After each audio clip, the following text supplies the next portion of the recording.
म यहाँहरु समक्ष केही समसामयिक सन्दर्भका कुराहरू राख्न यहाँहरुबाट अनुमति चाहन्छु। वास्तवमा मलाई हिजो जनआन्दोलनको बेलाको याद आउँछ। यति बेला सम्झना आउँछ। जनआन्दोलनको बेलामा आन्दोलनमा उत्रनको लागि, आन्दोलनमा सहभागी हुनको लागि हामीले आग्रह गर्दा जनताले, दिदीबहिनी, दाजुभाइ, मित्रहरूले सोध्ने गर्नुहुन्थ्यो, अब तपाईहरू घरिघरि शान्ति स्थापनाको लागि, प्रजातन्त्र स्थापनाको लागि आन्दोलनमा उत्रनु पर्यो भनेर भन्नुहुन्छ। तर कहिले पनि फेरि आन्दोलन गरिराख्नु नपर्ने स्थिति कहिले उत्पन्न हुन्छ? कहिले यो अस्थिरतालाई समाप्त गर्नुहुन्छ? सबैको जिज्ञासा त्यही थियो। मलाई राम्रो सम्झना छ। हामीले जवाफ दिएको हिजो अस्ति जस्तो लाग्छ। अब फेरि आन्दोलन गर्नुपर्ने स्थिति हामी आउन दिने छैनौं। तर हामीले भन्यौं, हामी यो अस्थिरतालाई समाप्त गर्छौं। अब देशमा कहिले पनि अस्थिरता हुन दिने छैनौं। हामीले भनेका थियौं त्यति बेला 5 वर्ष चल्ने सरकार ल्याउँछौं। सरकार 5 वर्ष चल्छ। तपाईहरु मत हालेर पठाउनुहोस्। त्यो सरकारले 5 वर्ष सेवा गर्छ। तर दुःखका साथ त्यो ठाउँबाट मैले आफ्नो कुरा सुरु गर्नुपर्ने छ, अवस्था छ। जनताले केपी ओलीको आह्वानमा, केपी ओलीको आग्रहमा, केपी ओलीलाई प्रधानमन्त्री भनेर, केपी ओलीलाई 5 वर्षको लागि प्रधानमन्त्री मानेर निर्वाचनमा जिताएर पठाएको हामीले अलिकति भए पनि त्यो कुरालाई स्वीकार गर्नुपर्छ। हामीले 5 वर्ष नपुगिकन फेरि उस्तै स्थिति सामना गर्नुपर्ने स्थिति आयो। प्रधानमन्त्रीले भन्नुभएको छ बाध्यता। यो बाध्यताको कारण मैले फेरि जनताको बीचमा उजुर लिएर आउनु पर्यो। यो बाध्यताको कारण फेरि जनताको बीचमा मैले आफ्नो कुरा भन्न आउनु पर्यो। तर स्वाभाविक रूपमा यो स्थितिमा हामी अहिले यहाँ जम्मा भएका छौं। यसलाई चिर्दै अगाडि बढ्नु बाहेक हाम्रो अगाडि विकल्प छैन। प्रधानमन्त्रीज्यूको भनाइ छ, जब कुनै पनि विकल्प देखिँदैन त्यति बेला जनतामा जानु नै सबैभन्दा राम्रो उपाय हो। त्यसैले अहिले जनताको बीचमा जानको लागि भनेर हामी अग्रसर भएका छौं र त्यही क्रममा हामी यहाँ अहिले भेला भएका छौं। कमरेडहरू, म यहाँहरुको धेरै समय लिन चाहन्न। हाम्रा सम्मानीय प्रधानमन्त्री, पार्टीका अध्यक्ष कमरेड केपी ओली आउँदै हुनुहुन्छ। हामी स्थिरताको लागि काम गरिरहेका थियौं। देशलाई समृद्धिको लागि, समृद्ध नेपाल, सुखी नेपालीको लागि काम गरिरहेका थियौं। त्यो दिशामा अग्रसर भइरहेका थियौं। तर यो किन पाच्य भएन? अध्यक्ष केपी ओली, प्रधानमन्त्री केपी ओली भनिराख्नु भएको थियो, म कक्षा दोहोर्याउने विद्यार्थी होइन। कम्युनिस्ट पार्टीमा महाधिवेशनबाट नेतृत्व परिवर्तन हुन्छ। तपाईहरुले महाधिवेशनबाट मलाई निर्वाचित गर्नुभयो। त्यो जिम्मेवारीलाई सम्हाल्दै म यहाँ आइपुगेको छु। पार्टीको महाधिवेशन आयोजना गरेर दुई ठूला पार्टीहरूको बीचमा एकता कायम गर्दै यो बिन्दुसम्म आइपुगेर यसलाई यो ठाउँसम्म ल्याएर उपयुक्त समयमा महाधिवेशन गरौं। आवश्यकता पर्छ भने अलिकति चाँडो महाधिवेशन गरौं। महाधिवेशन मार्फत म पछिल्लो समयमा उहाँले प्रष्ट शब्दमा भन्नुभएको थियो, भन्नुभएको छ, म नयाँ पुस्तालाई त्यो जिम्मेवारी सुम्पन्छु। छोटकरीमा म कक्षा दोहोर्याउने विद्यार्थी होइन। पार्टी महाधिवेशन मार्फत नेतृत्व सुम्पने नयाँ पुस्तालाई अनि निर्वाचन मार्फत जनताको जनादेशको आधारमा नयाँ सक्षम व्यक्तित्वलाई प्रधानमन्त्री पद सुम्पने उद्घोषणका साथ प्रधानमन्त्री पार्टी अध्यक्ष केपी ओली अगाडि बढिरहेको बेलामा यस्तो स्थिति उत्पन्न किन गरियो? किन यो ठाउँमा हामी आइपुग्नु बाध्य भयौं? प्रश्न भनेको यो हो। यो प्रश्नको जवाफ आउने दिनहरूमा हामी पाउँदै जानेछौं। मलाई आश्चर्य लाग्यो, मैले अहिलेसम्म पत्याएको छैन। आफ्नो पार्टी अध्यक्ष महाधिवेशन चाँडो सम्पन्न गरेर नयाँ पुस्तालाई नेतृत्व सुम्पने उद्घोषण गर्नुभएका अध्यक्ष नयाँ जनादेशबाट नयाँ नेतृत्वलाई प्रधानमन्त्री पद सुम्पने उद्घोषण गरेका प्रधानमन्त्री केपी ओली, उहाँलाई किन यो अवरोध, किन यी अप्ठ्याराहरू उहाँको बाटोमा तेर्स्याइन्छन्? आदि प्रश्नहरू उठिरहेको बेलामा अस्ति सञ्चार माध्यमले एउटा समाचार प्रकाशनमा ल्यायो, उद्घाटित गर्यो। दुईजना नेताहरू भेट्न जानुभयो रे। भेटेर हाम्रा प्रतिपक्षी साथीहरूलाई भन्नुभयो रे, संसद पुनर्स्थापना गरौं। पुनर्स्थापित संसदमा प्रधानमन्त्री त तपाईहरुलाई नै बनाउँछौं भन्नुभयो रे। मैले कुरा राम्रोसँग बुझिन। मलाई त ठ्याक्कै विश्वास लागिराखेको छैन। अहिले पनि विश्वास नलागी मैले तपाईहरुलाई सुनाएको मात्र हो। मलाई यो कुरामा विश्वास छैन। अनि फलानो जानुभएको थियो भनेर यसो नक्सा पनि देखाउनु भयो साथीहरूले। कता कता चिनेको जस्तो लाग्यो, तर बिर्सिएँ।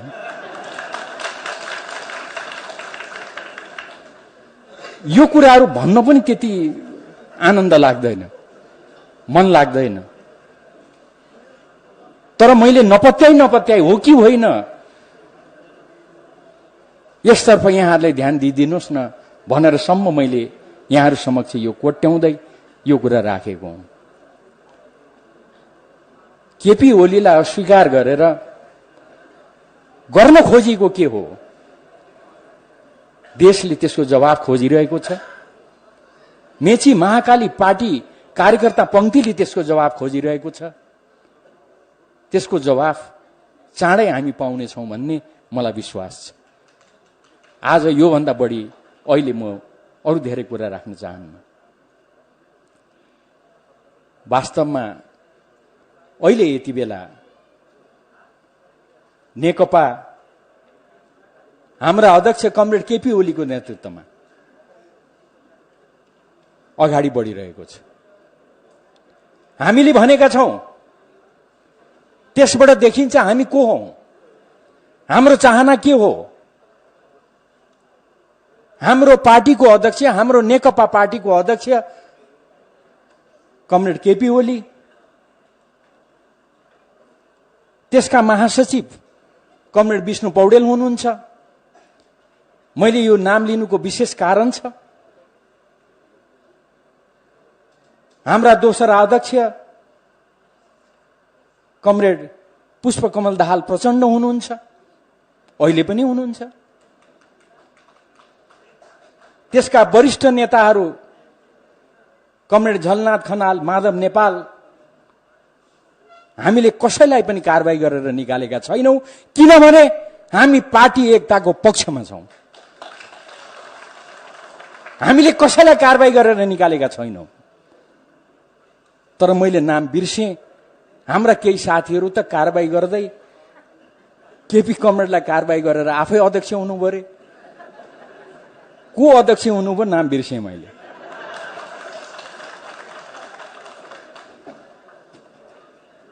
हाम्रै केपी कमरेडसँग अलिक अगाडि कुनै निर्वाचनमा हार्नु भएको थियो रे। अहिले आएर चाहिँ उहाँले केपी कमरेडलाई निकालेर आफै अध्यक्ष हुनुभयो रे। कस्तो सजिलो तरिका रहेछ थाहै थिएन। म धेरै यसतर्फ जान चाहन्न। मलाई पत्यार नलागी तर अस्ति निर्वाचन आयोगमा पुगेपछि भने यी केही कामहरू गर्न खोजिएको रहेछ भन्ने थाहा भयो। अनि मैले तपाईहरुलाई सुनाएको हुँ। फेरि आज बिहान उठेर अब तपाईहरुसँग भेट हुन्छ भन्दै खुसी मान्दै आउने तयारी गर्दै थिएँ। फेरि समाचार सुनियो हाम्रो महासचिव विष्णु पौडेललाई पनि कारबाही गर्नुभयो रे।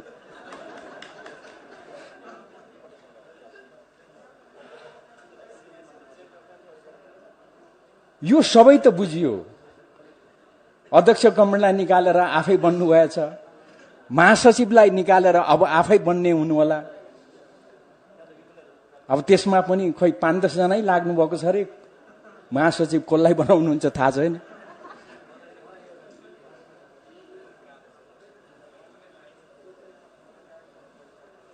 हाम्रा प्रधानमन्त्री केपी ओली उहाँलाई हटाएर चाहिँ सक्दा उहाँलाई हटाएर चाहिँ हामी त तपाईलाई बनाउँछौं भनेर पुगेको चाहिँ मलाई अचम्मै लागेको छ। अचम्म लागेको हुनाले फेरि तपाईहरुलाई सुनाएको मैले। म त यो के को परिचायक हो? यो के गर्न खोजेको हो? यसको जवाफ अरु धेरै म भन्दिन। यो सम्पूर्ण कुराको जवाफ साथीभाइहरूले, तपाई हामी सबैले जनतालाई दिनुपर्छ। मेची महाकालीमा हामीलाई पर्खेर बसेका पार्टी पंक्तिलाई दिनुपर्छ। अहिले अरु धेरै म यस बारेमा टिप्पणी गर्न चाहन्न। कमरेडहरू, अहिले धेरै घटनाक्रमहरू बढिरहेका छन्। निर्वाचन आयोगमा आधिकारिकताको विषय उठिरहेको छ, छलफल भइरहेको छ। सम्मानित सर्वोच्च अदालतमा विघटन सम्बन्धी मुद्दा छलफल भइरहेको छ। थुप्रै प्रश्नहरू छन्। यो केपी ओलीको सरकारले विकासका केही पनि काम गरेन, सिंहको भाँचेन भनेर केही साथीहरूले केही विषयहरू उठाइराख्नु भएको छ। अनि यही क्रममा पार्टी अध्यक्ष केपी ओलीलाई हामीले कारबाही गर्यौं भनेर पनि प्रश्न उठाइराख्नु भएको छ। यो के हो? यसको बारेमा म थोरै समय यहाँहरुको लिन चाहन्छु। हाम्रा प्रमुख अतिथि कमरेड केपी ओली आइराख्नु भएको छ। उहाँ आइसक्नुभन्दा अगाडि यस बारेमा म केही चर्चा गर्न चाहन्छु। कमरेडहरू, वास्तवमा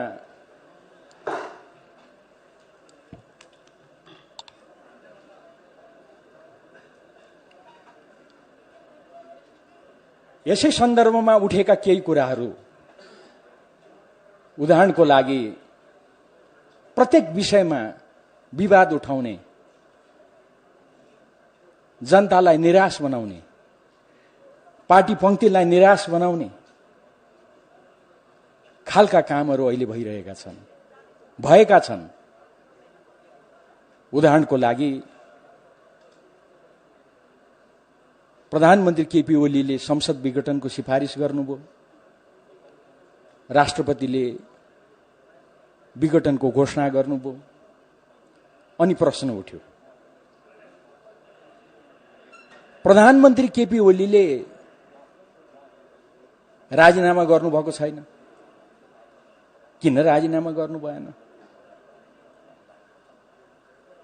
अनि राष्ट्रपतिले यो सरकारलाई किन काम चलाऊ घोषणा गर्नु भएन? प्रधानमन्त्री केपी ओली त मन्त्रीमण्डल पुनर्गठन गरिराख्नु भएको छ।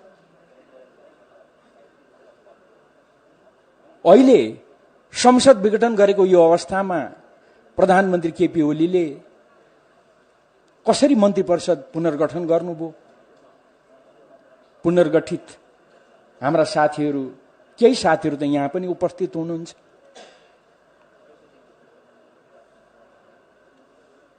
यस्ता प्रश्नहरू मैले उठाइराखेको पाएँ।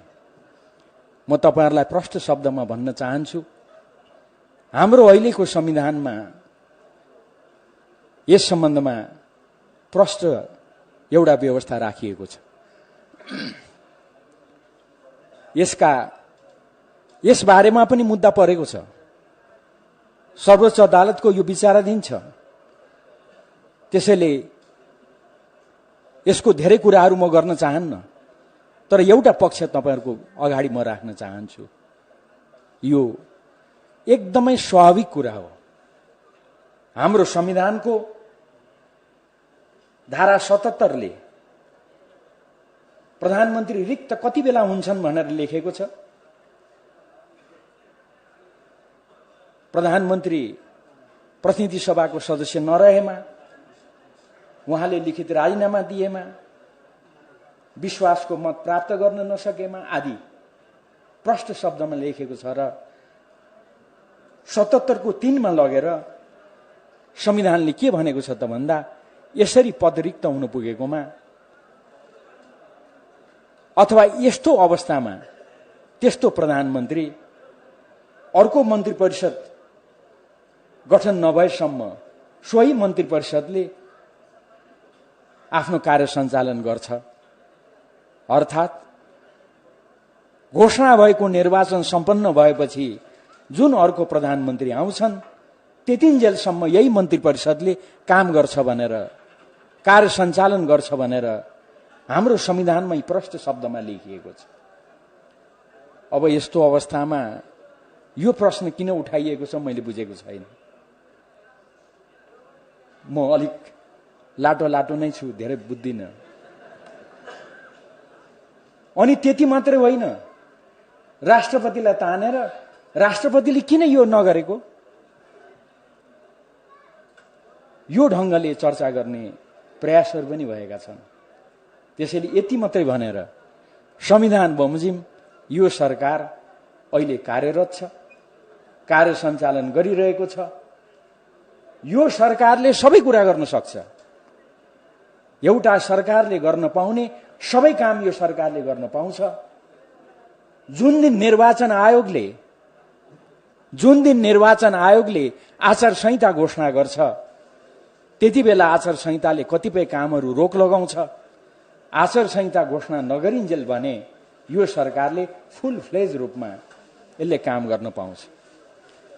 मैले साथीहरूको तरिका बुझेको छैन। एउटा म अलिक आश्चर्य मानिरहेको छु। मैले अघि पनि भने, यही बीचमा निर्वाचन आयोग गएर हाम्रा केही साथीहरू, मैले नाम पनि बिर्सेँ, अनुहार पनि बिर्सेँ, तर साह्रै 24 घण्टा देखेको भेटेको प्रिय साथीहरू जस्तो लाग्छ। उहाँहरू गएर निर्वाचन आयोगलाई भन्नुभएछ, निर्वाचन आयोगले यो किन कामहरू गरेको, त्यो कामहरू गर्ने सिलसिलामा निर्वाचन आयोग सायद आचार संहिता पनि कुनै पनि बेलामा घोषणा गर्ने अवस्थामा हो। एकातिर साथीहरू केही पनि नगर भन्नुहुन्छ, अर्कोतिर यो सरकारले किन काम गर्यो पनि भन्नुहुन्छ। निर्वाचन आयोगले आचार संहिता घोषणा गरिसक्दा त सायद उहाँहरूले भन्न पाउनुहुन्थ्यो, अब आचार संहिता घोषणा भयो, यो सरकारले केही पनि गर्न पाउँदैन भन्न पाउनुहुन्थ्यो होला। आफै निर्वाचन आयोगलाई गएर केही पनि काम नगर भन्नुहुन्छ। फेरि यो काम चलाउ सरकार किन यो काम गरेको पनि भन्नुहुन्छ। त्यसैले किन साथीहरू अलिक कन्फ्युज जस्तो, किन अन्योलमा परेको जस्तो, म यसको बारेमा अरू धेरै टिप्पणी गर्न चाहन्छु। आदरणीय मित्रहरू, यही बेलामा देखिहाल्नुभयो तपाईहरुले, संवैधानिक इजलास हो कि बृहत इजलास भन्ने पनि विवाद भयो। हिजो मात्रै आएर टुङ्गियो। मलाई यही आश्चर्य लागिरहेको छ। निर्वाचन आयोगमा गएर निर्वाचन सम्बन्धी कुनै पनि काम नगर्नु भनेर भन्ने, सर्वोच्च अदालतमा भने, इजलासमा भने बृहत इजलास कि यो संवैधानिक इजलास भनेर यहाँहरूलाई थाहा छ। अहिलेसम्म सर्वोच्च अदालतमा दायर भएका जुन रिट निवेदनहरू छन् त्यो रिट निवेदनहरूको विषयमा सुनवाई सुरु भएको छैन, ढिलाइ गरिएको छ। कसले ढिलाइ गर्यो म त्यतातिर जान्न, यहाँले बुझ्नै भएको छ। अहिलेसम्म सुनवाई सुरु भएको छैन। भर्खर हिजो बृहत इजलास कि यही संवैधानिक इजलासले मुद्दा हेर्ने भन्नेमा विवाद चल्यो। सामान्य मुद्दा दायर गर्दा थोरै पैसा लाग्छ, संवैधानिक इजलासमा मुद्दा अगाडि बढ्दा 5,000 रुपियाँ लाग्छ। उदाहरणको लागि यो संवैधानिक इजलासको मुद्दा भनेर 5,000 रुपियाँ पनि बुझाउनु भयो साथीभाइहरूले। अनि फेरि संवैधानिक इजलास कि बृहत इजलास भनेर अहिलेसम्म सर्वोच्च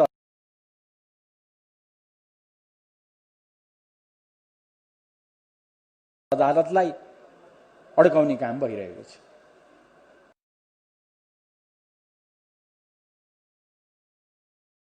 बल्ल हिजो अब टुङ्गियो। आइतबारबाट यो निरन्तर सुरु हुन्छ।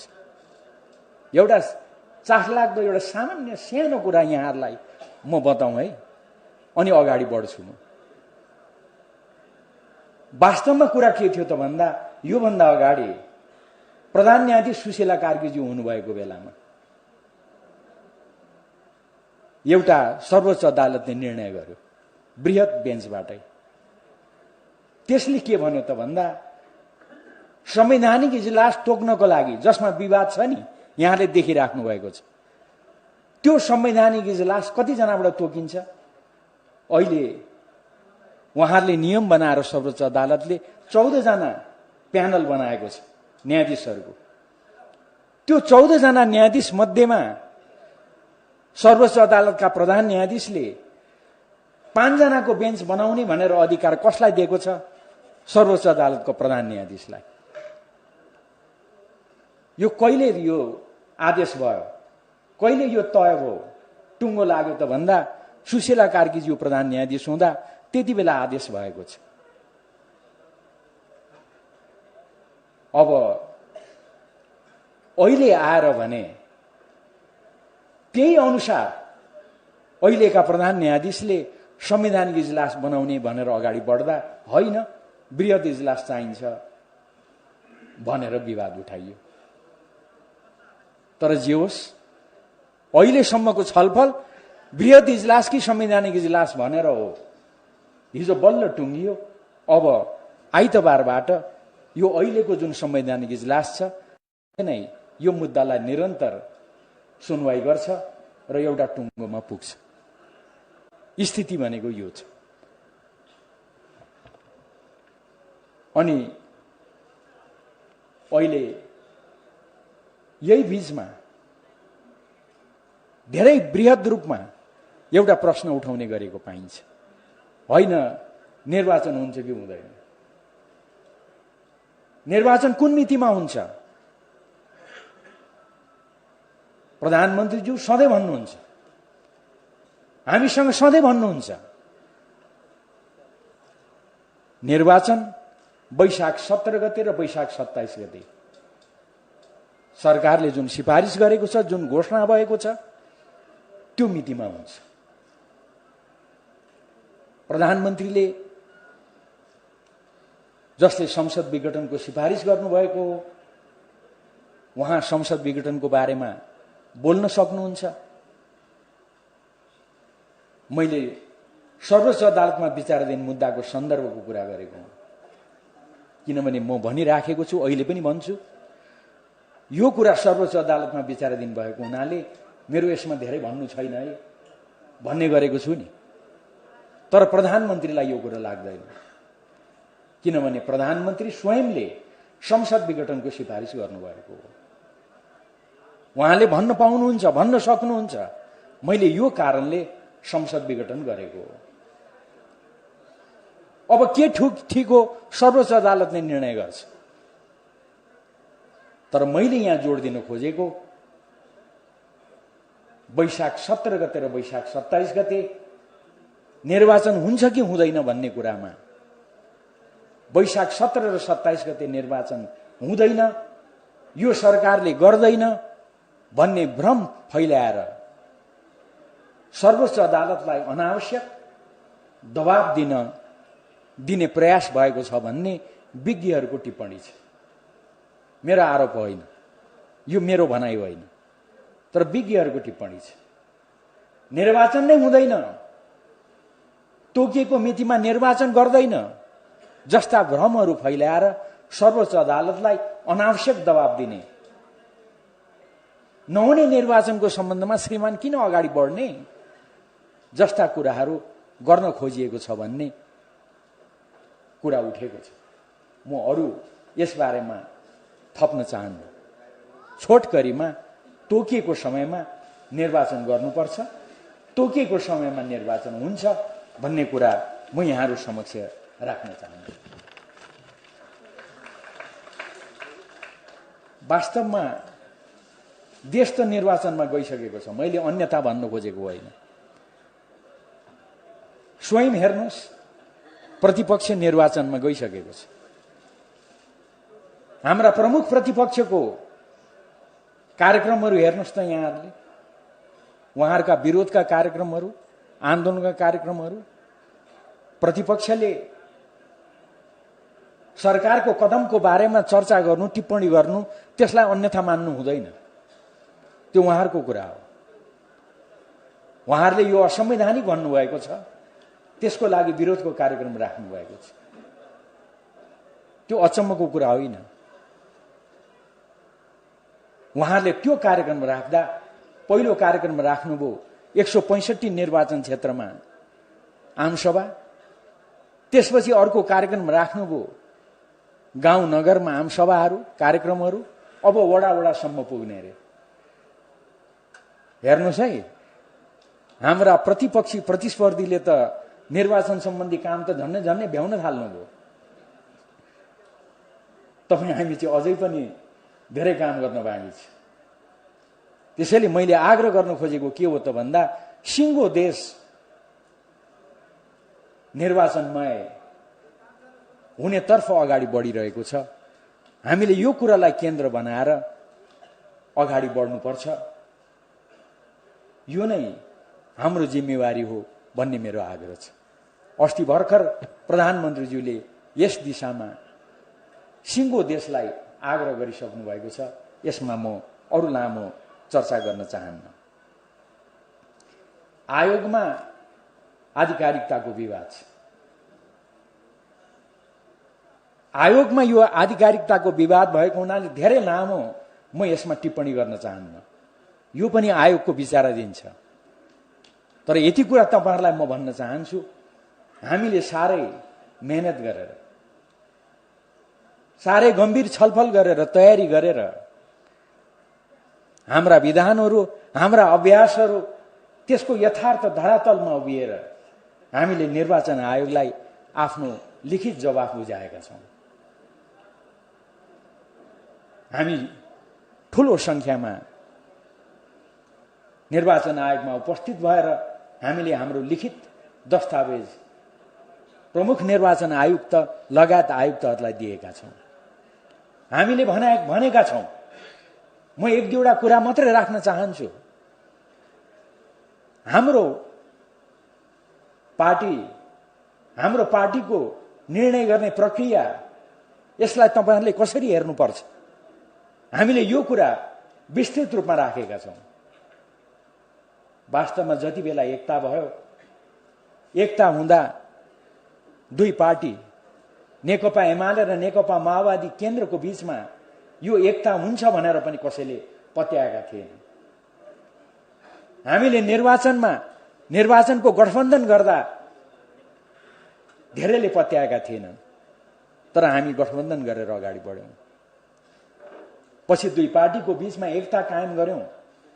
दुई पार्टी बीचको एकता घोषणा गर्दा हाम्रा दुई अध्यक्षले, हाम्रा पार्टीका अध्यक्ष केपी ओली र अर्का अध्यक्ष पुष्पकमल दाहाल प्रचण्डले उहाँहरूले घोषणा गर्नुभयो।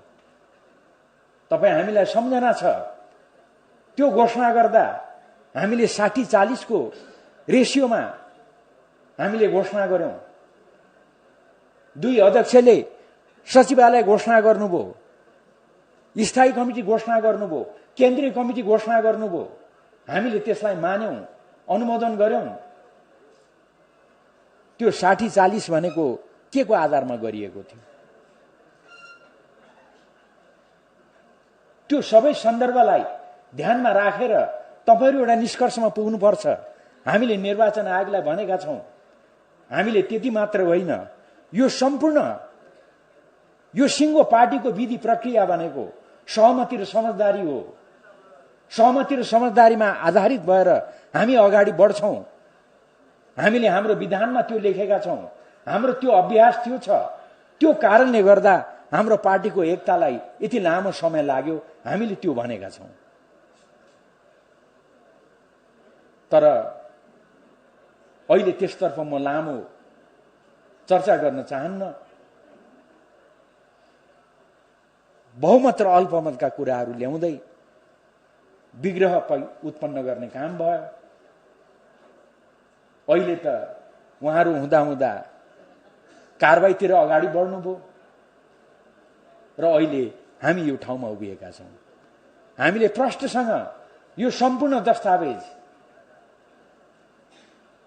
हाम्रा प्रत्येक निर्णयहरूमा हाम्रा प्रथम अध्यक्ष केपी ओलीको हस्ताक्षरले मात्रै सबै काम कारबाहीहरू भएका कुराहरू लगायतका यी सम्पूर्ण कुराहरू हामीले निर्वाचन आयोगमा बुझाएका छौं। कतिसम्म भने हाम्रा यी अन्य साथीहरूले बुझाउनु भएको, निर्वाचन आयोगमा बुझाउनु भएको कागजमा पनि हाम्रो उपस्थितिमा 1 नम्बरमा त केपी ओली नै रहेछ। किनभने उहाँ त 1 नम्बरै हो, त्यसमा त विवाद भएन। उहाँहरूले बुझाएको कागजमा पनि 1 नम्बरमा केपी ओली छ। अनि मैले अन्यथा उहाँहरूलाई जिस्काउन खोजेको होइन। महासचिव त रहँदै रहेनछ। उहाँहरूले बुझाएको कागजमा महासचिव त छँदै रहेनछ। अचम्म होइन, अब छँदै छैन त कहाँबाट ल्याउने? त्यसैले हाम्रो भनाइ छ, प्रथम अध्यक्ष केपी ओली, महासचिव विष्णु पौडेल जहाँ छ त्यहीँनिर पार्टी छ। अघि कमरेडले भन्नुभयो जहाँ केपी ओली त्यहीँ हाम्रो पार्टी, सही हो। तर मैले महासचिव किन जोडे त भन्दा हाम्रो विधान बमोजिम पार्टी अध्यक्षको निर्देशनमा, केपी ओलीको निर्देशनमा महासचिवले बैठक बोलाउँछ। महासचिवै नभएको त्यो साथीहरूले कसरी बैठक बोलाएर हाम्रा कमरेड केपी ओलीलाई कारबाही गरिराख्नु भएको छ? हुँदा त आज त महासचिव नै निकालिदिनु भएको छ। कसरी यो सम्भव छ? हाम्रा बृहत दस्तावेज हामीले निर्वाचन आयोगमा बुझाएका छौं, तर मुख्यतः यही कुराहरूमा आधारित भएर हामीले भनेका छौं। हामीले प्रश्न उठाएका छौं। पार्टीको लागि, नेकपाको लागि पार्टी महाधिवेशन ठूलो हो। पार्टी महाधिवेशनबाट निर्वाचित भएर आएका केपी ओली, अर्को पार्टीको महाधिवेशनबाट निर्वाचित भएका पुष्पकमल दाहाल प्रचण्ड, उहाँहरूले एकताको घोषणा गर्नुभयो। एकता नटुङ्गिजेलसम्म महाधिवेशन पनि एकताको महाधिवेशन हुन्छ, सहमति र समझदारीको महाधिवेशन हुन्छ भनेर घोषणा गरिएको छ। तर यो अचानक कहाँबाट केपी ओलीलाई निष्कासन गर्दै, कारबाही गर्दै, त्यति बेला निर्वाचित महाधिवेशनमा केपी कमरेडसँग निर्वाचन लडेर हार्नुभएका साथी पो अचानक अध्यक्ष हुनुभयो रे भन्ने यो समाचार साँच्ची नै हो? निर्वाचन आयोगमा हामीले सोध्यौं, यहाँहरूले कुरा बुझिहाल्नुभयो। त्यसैले यही आधारमा आधारित भएर पार्टीको आधिकारिकताको विषय टुङ्गिनुपर्छ, यसमा अन्यथा हुन सक्दैन। हुन त साथीभाइहरूले यो हाम्रो पक्षमा भएन भने आधी बेरी आउँछ भन्नुभएको छ। कसले भन्नुभयो त्यो चाहिँ बिर्सेँ मैले। त्यसैले हामी त प्रष्ट छौं, हामी आधी बेरी आउँछौं भन्दैनौं। हाम्रो विधान बमोजिम, हाम्रो अभ्यास बमोजिम, देशका संविधान कानून प्रक्रिया बमोजिम हामीले आधिकारिकता पाउने बाहेक त्यसको अर्को विकल्प छैन।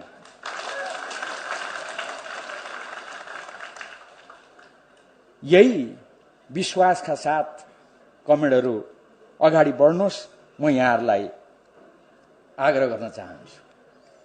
अब विघटनको प्रसंग छ, म लामो जाँदिन। हामीले संविधान निर्माण गर्यौं, हाम्रा अनुभवमा आधारित भएर, विश्वकै अनुभवलाई ध्यानमा राखेर हामीले संविधान निर्माण गर्यौं। हिजो अस्ति सर्वोच्च अदालतमा मुद्दा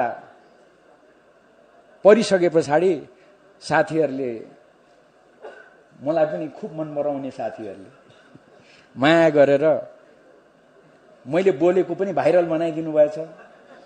उहाँहरूलाई मैले धन्यवादै दिन पाएको छैन। म उहाँहरूलाई धन्यवाद दिन्छु। अहिले यसबारेमा अरू टिप्पणी गर्दिन। मैले त्यति बेला भने पनि साथीहरूले यसको बारेमा चासो राखेर मलाई सोधेको भए त मै भनिदिन्थे। 2076 साल श्रावण 4 गते संसदले मेरै पहलमा आयोजना गरेको धुलीखेलको संसदीय मामला पत्रकार समाजको कार्यक्रममा पत्रकारहरूलाई प्रशिक्षित गर्ने सिलसिलामा मैले संविधान बारेमा बोलेका कुराहरू त्यहाँ छन्। ती कुराहरू, मैले बोलेका कुराहरू त्यहाँनिर राखिएका छन्। तर अहिले प्रसंग अर्को छ। त्यो के हो त भन्दा, सम्माननीय प्रधानमन्त्रीज्यूले केही विषयहरू उठाएर उहाँले संसद विघटन गर्नुभयो। उहाँले भन्नुभयो संविधानमा यो देशको राज्य प्रणाली संसदीय शासन प्रणाली हुन्छ भनेर लेखेको छ। म धेरै धारा उपधारामा जान चाहन्न, प्रष्टै छ। त्यो संसदीय प्रणाली भनेको के हो? प्रधानमन्त्रीजीको लिखित जवाफमा पनि त्यो व्याख्या गरिएको छ। उहाँले भन्दा पनि हामीलाई त्यही भन्नुहुन्थ्यो। उहाँले भन्नुभएको छ संसदीय शासन प्रणाली भनेको प्रधानमन्त्रीको आफ्नो एक प्रकारको विशेषाधिकार पनि हुन्छ। त्यसलाई संविधानले कहीँ पनि निषेध गरेको छैन। यो अवस्थामा 2/3 बहुमत भन्ने, 2/3 बहुमतले काम गरेन भनेर आरोप लगाउने, तर मलाई भने सिंहको भाँच्न नदिने, यो अवस्थामा मैले कहाँ जाने? मलाई देखाइदिनु पर्यो। प्रधानमन्त्रीजीको यो प्रश्न छ। प्रधानमन्त्रीजीले यही कुरा भन्दै हामीलाई, उहाँले आफ्नो लिखित जवाफमा, मैले यो कुराको जवाफ लिनको लागि कुनै पनि देशमा र यो देशमा पनि सबैभन्दा सक्षम भनेको जनता हो। लोकतन्त्रमा जनता नै सबैभन्दा निर्णायक हुन्। त्यसैले मलाई परेको यो अप्ठ्यारो, मसँग यत्रो बहुमत हुँदाहुँदै पनि मलाई काम गर्न नदिएको, सिङको बाँध्न नदिएको यो कुरा लिएर म जनताको बीचमा जान्छु भनेर उहाँले जनतामा जाने निर्णय गर्नुभयो। उहाँले यही भन्नुभएको छ। अब जनतामा जाने निर्णय गर्नु बेठिक हो, जनतामा जानु बेठिक हो भनेर कसैले भन्नुहुन्छ भने अब त्यसको बारेमा अहिले म धेरै चर्चा गर्दिनँ। अब चुनाव हुँदा जनताले फैसला गर्नुहुन्छ। जनतामा जान्छु भन्नेलाई जिताउने कि जनतामा जानु हुँदैन भन्नेलाई जिताउने, त्यो त जनताको निर्णयको कुरा हो। अहिले यसबारेमा धेरै चर्चा गर्दिनँ। त्यसैले अहिले यी प्रश्नहरू छन्। यो प्रश्नहरूको बारेमा सम्मानित सर्वोच्च अदालतमा विचाराधीन छ यो विषय। त्यसैले यो विषयमा म अहिले बोल्दिनँ है। यो विषयमा सर्वोच्च अदालतले फैसला गरेको भोलिपल्ट मात्रै बोल्छु है भनेर मैले भनेको हुँ। त्यसमा म कायम छु। म मौन होइन, मैले यति कुरा बोलेको छु। त्यसैले सम्मानित सर्वोच्च अदालतले यसबारेमा अब चाँडै निर्णय गर्ला। त्यो निर्णय अनुसार हामी सबैले अगाडि बढ्नुपर्छ भन्ने कुरामा विवादै छैन। म यसमा यति मात्रै चर्चा गर्न चाहन्छु। वास्तवमा संविधानमा एउटा कुरा अर्को पनि प्रश्न छ। त्यो के हो त भन्दा सर्वोच्च अदालतमा विचाराधीन यस्ता विषयहरूमा संसदमा पनि छलफल हुँदैन। संसदमा समेत पनि छलफल गर्न पाइँदैन, संविधानमा लेखेको छ। तर मैले यसो देखेँ, सञ्चार माध्यमका साथीहरूलाई धन्यवाद, हाम्रा को पूर्व प्रधानमन्त्रीहरू छातीमा प्ले कार्ड झुन्ड्याएर म यहाँ छु, अङ्ग्रेजीमा पो त फेरि आई एम हियर। कसैले चाहिँ यो धम्की दिएको भने मैले त धम्की दिएको भन्दिनँ, म यहाँ छु भनेर उहाँहरूले देखाउनु भएको। तर सर्वोच्च अदालत जहाँ मुद्दा परिरहेछ त्यसैको मुनि गएर चाहिँ म यहाँ छु भनेर चाहिँ किन देखाएको मैले बुझ्न सकेको छैन। त्यसो गर्नु हुन्छ कि हुँदैन? यो लगायतका विषयहरू छन्। वास्तवमा सम्मानित सर्वोच्च अदालत निर्णय गर्न सक्षम छ, उसले उपयुक्त निर्णय गर्छ। सम्मानित सर्वोच्च अदालतलाई नकारात्मक सकारात्मक कुनै पनि प्रकारको दबाब दिनु हुँदैन। यो कुरा राखेर यो विषयलाई अरू धेरै म चर्चा गर्न चाहन्न। अब एउटा म अन्तिमतिर जाँदैछु। होइन, यो पार्टीले, यो सरकारले के उपलब्धि गर्यो? थुप्रै कामहरू गरेका छन्।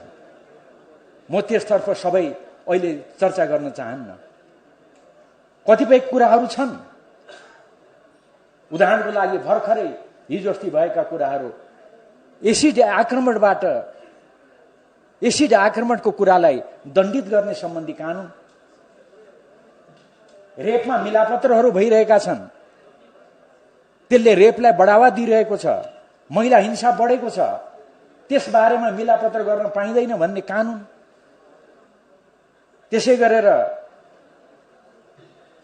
प्रधानमन्त्रीज्यूको उहाँको मन्तव्यमा पनि आएको थियो, द्वन्द्वको बेलामा घाइते भएका लडाकुहरू जिउमा छर्रा बोकेर हिँडिरहेका छन्, उहाँहरूको खै उपचार? भर्खरै सरकारले उनीहरूको निशुल्क उपचार गर्ने भनेर निर्णय गरेको छ। ती लडाकुहरू जसले त्यत्रो योगदान दिए संघीय लोकतान्त्रिक गणतन्त्र स्थापित गर्नको लागि, उनीहरूलाई अहिलेसम्म राज्यले किन सम्मान गर्दैन?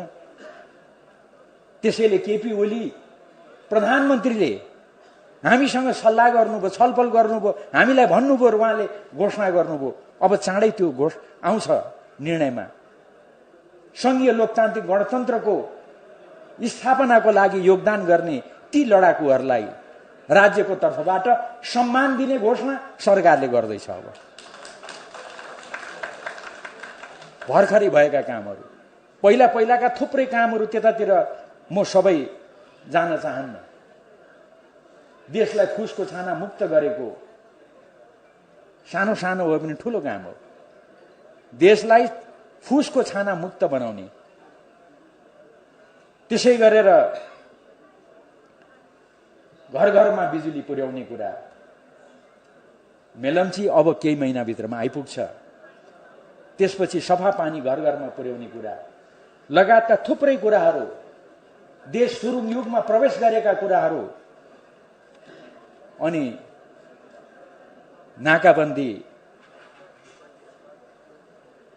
नाकाबन्दीको अवस्था त म यति मात्रै चर्चा गर्न चाहन्छु। त्यति बेला हामीले नाकाबन्दी सहन गर्नु पर्यो। त्यो नाकाबन्दी लगाएको बेलामा झन्नै 5 महिना नाकाबन्दी लगाउँदा कमरेड केपी ओली नै प्रधानमन्त्री हुनुहुन्छ। अब अहिले त्यो काम केपी ओलीले तपाईँ हामीले गर्दा के ठुलो काम गर्यो र भन्ने पनि साथीहरू हुनुहुन्छ छेउछेउमा। मान्छे चाहिँ म बिर्सिहाल्छु फेरि। तर म तपाईहरुलाई यो कुरा कस्तो हो भनेर प्रश्न हुनको लागि एउटै मात्रै स्थिति बताउँछु। त्यो नाकाबन्दीलाई नाकाबन्दी भन्न नसक्ने अवस्था थियो। तपाईहरुलाई सम्झना छ? त्यति बेला केही दलले, केही साथीहरूले दक्षिणी सिमानामा देखा परेको असहज अवस्था भन्ने गर्नुहुन्थ्यो। नाकाबन्दी पनि भन्नुहुन्न थियो, दक्षिणी सीमामा देखा परेको असहज अवस्था हामीले बुझेका छौं भन्नुहुन्थ्यो। तर प्रधानमन्त्री केपी ओलीले नाकाबन्दीलाई नाकाबन्दी भन्नुभयो। भारतले निम्ता गर्दा पहिला नाकाबन्दीलाई सहज बनाऊ, मेरा जनता सहज नभइकन म भारतको यात्रा आउन सक्दिन भनेर भन्नुभयो। र नाकाबन्दी फर्काइए पछाडि, त्यसलाई अन्त गरिए पछाडि मात्रै उहाँ भारत भ्रमणमा जानुभयो। अहिले त्यसैलाई निरन्तरता दिँदै अहिलेको सरकारले त्यसलाई जोड्दै निरन्तरता दिँदै यही सरकारको बेलामा घोषणा भयो, चीनका राष्ट्रपति सी जिनपिङ आउँदा उहाँले भन्नुभयो नेपाललाई ल्यान्ड लिङ्क्ड गर्नको लागि हाम्रो सहयोग रहेको छ, रहन्छ। उहाँले घोषणा गर्नुभयो। अर्थात् अब नेपाल कहिले पनि कसैले पनि चाहेर नाकाबन्दीमा पर्न सक्दैन। यो स्थिति उत्पन्न भयो। तर नेपालको सम्मान बढाउने काम भयो। म धेरै समय लिन्न। सार्वभौमिकता बराबरी हुन्छ, सानो र ठुलो हुँदैन। चीन ठुलो देश, भारत ठुलो देश, हामी नेपाल सानो, त्यो हुँदैन। हिजो अस्ति भर्खर एउटा न्युजले हाम्रा प्रधानमन्त्रीलाई सोधेको तपाईहरुले सुन्नुभयो, होइन हामी ठुलो दाइ हौं भनेर प्रधानमन्त्रीको मुखबाट भनाइ माग्न कति कोसिस गरे, प्रधानमन्त्रीले मान्नु भएन। हाम्रो प्रधानमन्त्री सकारात्मक असल जिद्दी गर्नुहुन्छ नि, साह्रै छोड्नुहुन्न त मरिगए। कति कोसिस गर्यो तर दाइ भनिदिए त के र भन्दै भन्नु भएन। उहाँले पटक पटक दोहोर्याउनु भयो, देश साना हुन सक्छन्, ठूला हुन सक्छन्, सार्वभौमिकता सानो र ठूलो हुँदैन, बराबर हुन्छ। त्यो कति दिनसम्म, अहिलेसम्म भारतमा, भारतीय सञ्चार माध्यममा नेपालका प्रधानमन्त्रीको चर्चा छ। हाम्रो सम्मान यसले बढ्यो कि बढेन, म यसलाई अरु धेरै भन्दिन। तर सारै विधि प्रक्रियाको कुरा गर्ने हाम्रा साथीहरूले ठ्याक्क यही बेलामा हाम्रा प्रधानमन्त्री पार्टीका अध्यक्ष केपी ओलीलाई कारबाही गर्नु पर्यो, अध्यक्षबाट हटाउनु पर्यो। अरु केबाट हटाउनु भयो मैले सुन्दै थिएँ, केन्द्रीय कमिटीबाट रे कताबाट रे। पार्टी अध्यक्ष केपी ओलीलाई यो कारबाही किन गरियो, केको लागि गरियो? अहिले जिज्ञासा छ, प्रश्नहरू छन्। होइन, नेपालको नक्सा जहाँ चुच्चो थिएन त्यो नक्सामा चुच्चो जोडेको हुनाले लिम्पियाधुरा हाम्रो हो, हामी छोड्दैनौँ भनेर लिम्पियाधुरालाई नेपालको नक्सामा जोडेर कुनै पनि हालतमा यो नक्सा पारित गर्नै पर्छ भनेर सर्वसम्मतिबाट त्यो नक्सा बनाए बापत केपी ओलीलाई कारबाही गरिएको हो। प्रश्न। त्यसै गरेर छिमेकी ठुला देशहरूलाई होइन दाई भन्नुपर्ने, टेर्ने होइनन् त केपी ओली, दाई भनेनन्।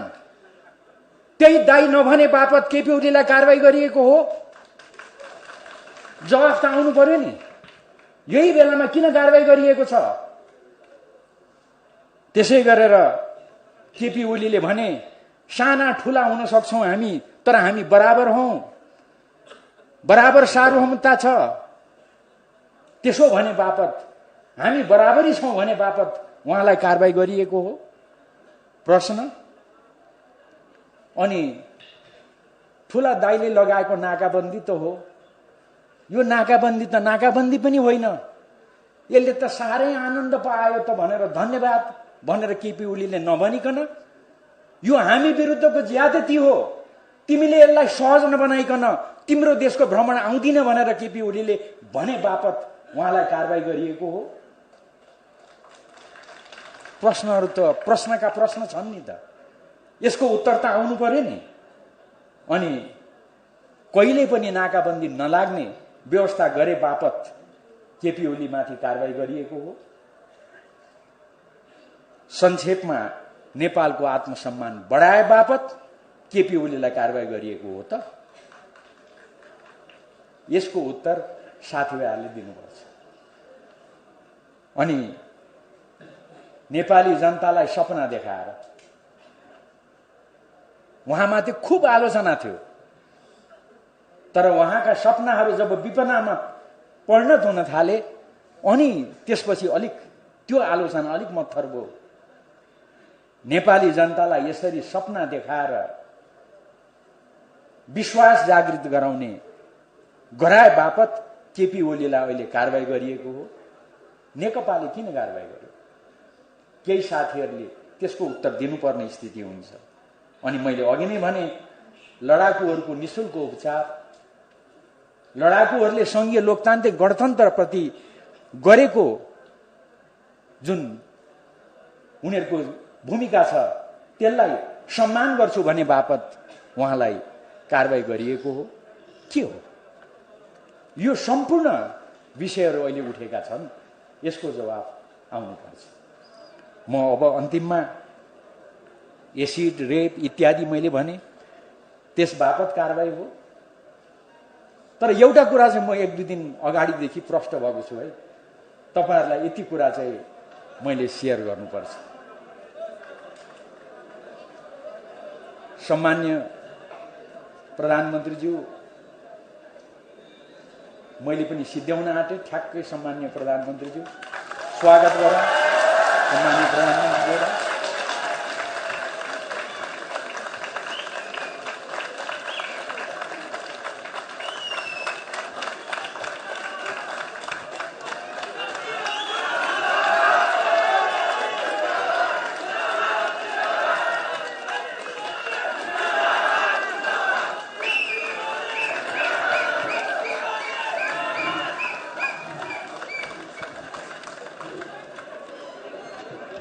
अब म बसौँ कमरेडहरू, साथीहरू। सम्मान्य प्रधानमन्त्री आउनुभएको छ, उहाँलाई भर्खरै हामीले स्वागत गर्यौं। एकपटक मजाले थपडी बजाएर स्वागत गरौँ।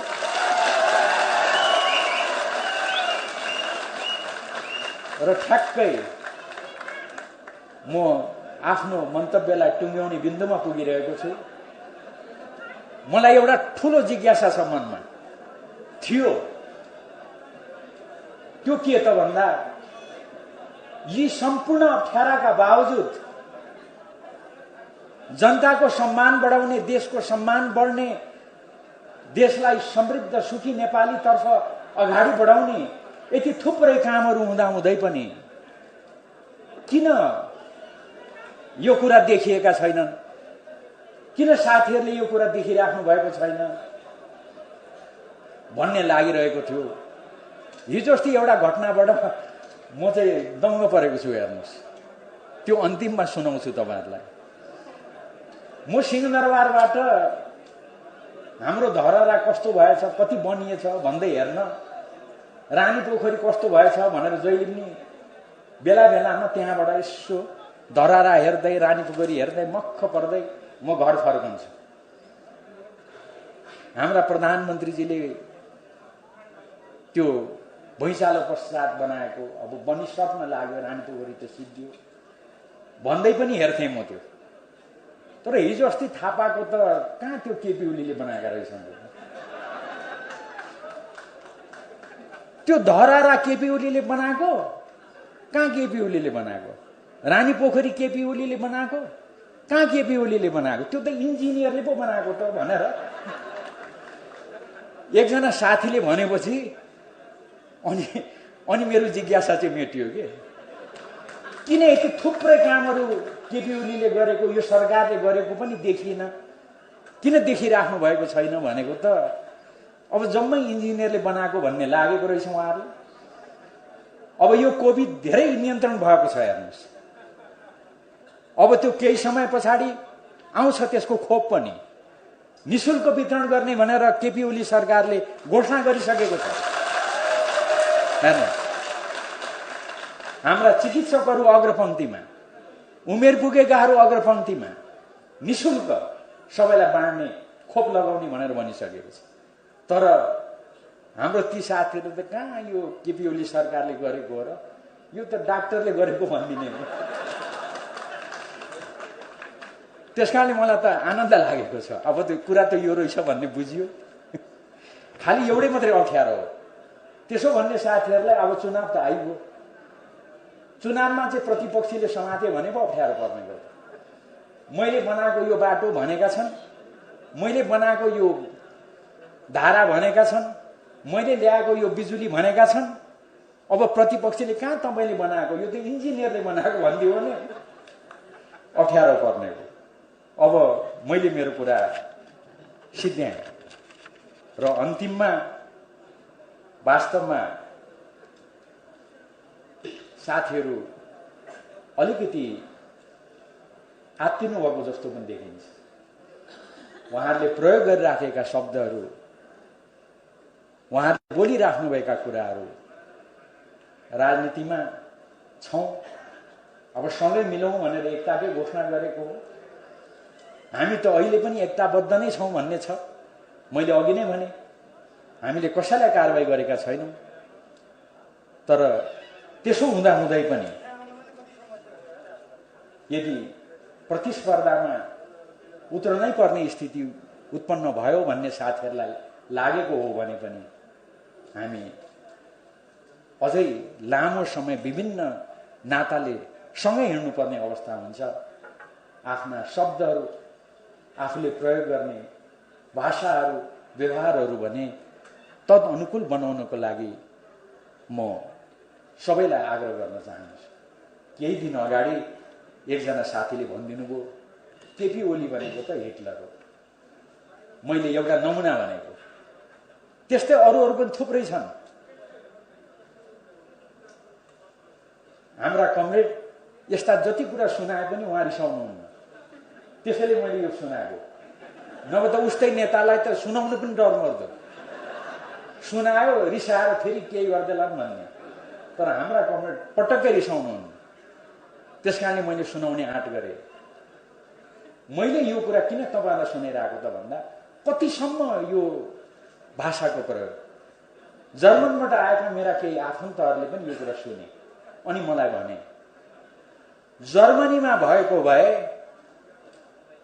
यस्तो भन्ने मान्छेलाई के गर्थे म भन्न सक्दिनँ, मामा भने। किनभने उनी मलाई मामा भन्छन्। किन भने, किन भनेको जर्मनीमा सामान्य मान्छेले पनि सबैको एक मुख छ। हिटलर भनेको 60 लाख कम्युनिस्टहरू मार्ने, नागरिक समाजका मानिसहरू, विभिन्न पार्टीका मानिसहरू, लोकतन्त्रवादीहरू मार्ने, यहुदीहरूलाई मार्ने जल्लादको रूपमा हिटलरलाई लिइन्छ। हिटलरसँग तुलना हुने यो संसारमा कोही पनि छैन भन्ने जर्मनहरूको विश्वास छ। त्यसैले कसैले हिटलर भन्यो भने त्यहाँ मानिसहरूले त्यसलाई साह्रै अन्य रूपमा लिन्छ। अब ती साथी कसरी उहाँले हिटलर भन्नुभयो आश्चर्य लाग्छ मलाई। मैले नाम चाहिँ बिर्सेँ उहाँको, अनुहार चाहिँ झलझली छ, सानैदेखि सँगै खेलेको हो कि जस्तो लाग्छ, तर नाम चाहिँ मैले बिर्सेँ। केपी गभर्मेन्टले साह्रै माया गरेर हिजो अस्ति पनि एक तह बढुवा गर्नुभयो कि के गर्नुभयो, अनि उहाँलाई हिटलर 60 लाख मान्छे मार्ने हिटलरसँग तुलना गरेर। अरू धेरै म चर्चा गर्दिनँ। मैले हाम्रा प्रमुख अतिथिलाई पर्खनु पनि थियो, त्यसैले अलिकति समय बढी लिएँ। यहाँहरूलाई यति कुरा राखेर दृढतापूर्वक सिङ्गो देशलाई एकताबद्धै बनाएर जानुपर्छ, सम्पूर्ण कम्युनिस्टहरूलाई एकताबद्ध बनाएरै जानुपर्छ। हाम्रा कमरेड अध्यक्ष केपी ओली दृढतापूर्वक उभिनु भएको छ, सिङ्गो नेकपा दृढतापूर्वक उभिएको छ।